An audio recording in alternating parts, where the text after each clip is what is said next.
स्वर्ग कैसा है? ये स्वर्ग जो हमें कर्मों से प्राप्त होता है वो स्वर्ग नहीं है। स्वर्ग की प्राप्ति वस्तुतः किन बातों से ली जाती है? पकार मालूम है आप लोगों को? प फ ब भ म। हाँ जी, हम ये पढ़ते थे, हम आ से अनाड़ी पढ़ते थे, ज्ञान से ज्ञानी हो जाते थे। लेकिन आजकल मैकाले की शिक्षा ऐसी आई है, A for Apple, Z for Jewra. हम सेब को पढ़े थे और जानवर बन गए। और हम अंदर टटोल के देखें, जितने पढ़े लिखे लोग बैठे सब जानवर ही हो गए धीरे धीरे। हाँ।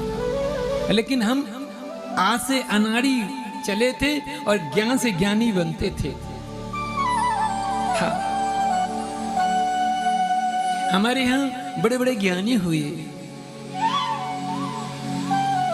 नहीं हैं, आज भी हैं। बोलो जय जय। फिर एक बहू की कथा सुनाऊंगा, आधा घंटा बिगड़ जाएगा, इसलिए जोर से बोलो। हाँ। ता एकदा तु मुनयः प्रातर्हुताग्नया सत्कृतं सूतमासीनं। ता एकदा, एक दिन, प्रातर्हुताग्नया, सुबह क्या किया आप लोगों ने? स्वाहा, ओम वायवे नमः स्वाहा, ओम सूर्याय नमः स्वाहा, ओम चंद्रमसे नमः स्वाहा। ता एकदा तु मुनयः प्रातर्हुताग्नयः, सुंदर यज्ञ हुआ। सत्कृतं सूतम आसीनम, सूत जी को आसन दिया, सुंदर प्रश्न किया और कहने लगे, हे सूत जी एक बात बताइए, आप सदा निष्पाप हैं, आपने समस्त इतिहास पुराणों का भलीभांत अध्ययन किया है, गुरुजनों की चरणों में आपकी बड़ी प्रीति है। एक बात बताऊं आपको, जीवन में आपसे कुछ बने या न बने, जीवन में आपसे कुछ बने या ना बने, पर यह ध्यान रखना, घर के बड़ों का कभी आपसे अनादर ना हो जाए ना, कभी ऐसा ना होना चाहिए।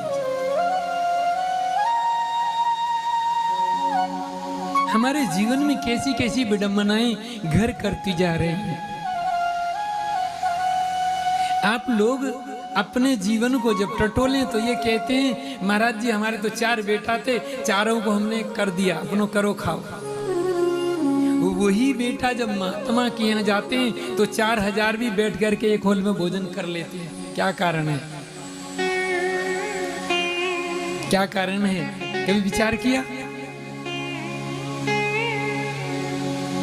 जिन माताओं से घर में 4 लोगों के बासन नहीं मांजा जाता, वही माताएं सत्संग हॉलों में जाकर के हजारों बर्तन मांज देती हैं। क्या कारण है? क्या हो गया?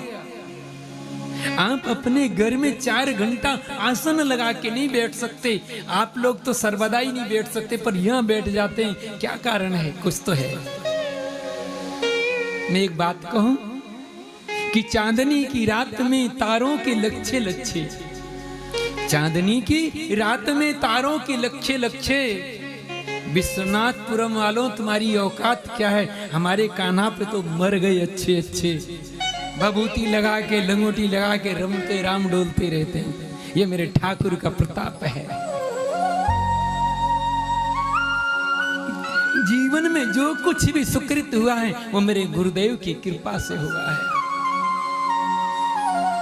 मैं नहीं था किसी काम का, ले सहारा तेरे नाम का, मैंने ढूंढी है मंजिल तेरी, वरना औकात क्या थी मेरी।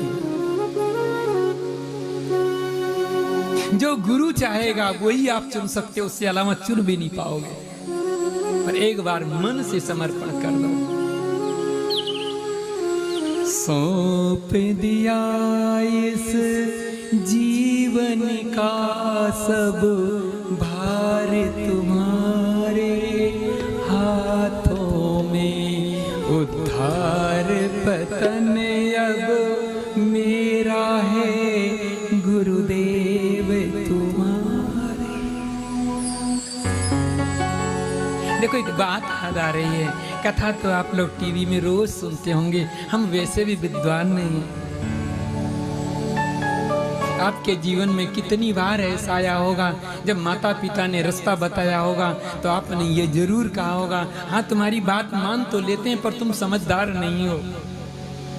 ऐसा हम अक्सर कहते हैं, और ये पढ़ने वाले बेटा और बेटी तो अक्सर कह देते हैं ये तुम्हारे जमाने की पढ़ाई नहीं है। हाँ हम पढ़ रहे हैं, हम बीटेक कर रहे हैं, हम एलएलबी कर रहे हैं, हम सोशियोलॉजी पढ़ रहे हैं, हम जर्नलिज्म का कोर्स कर रहे हैं, हमने ब्यूटी पार्लर का कोर्स किया। तुम तो अपने जमाने में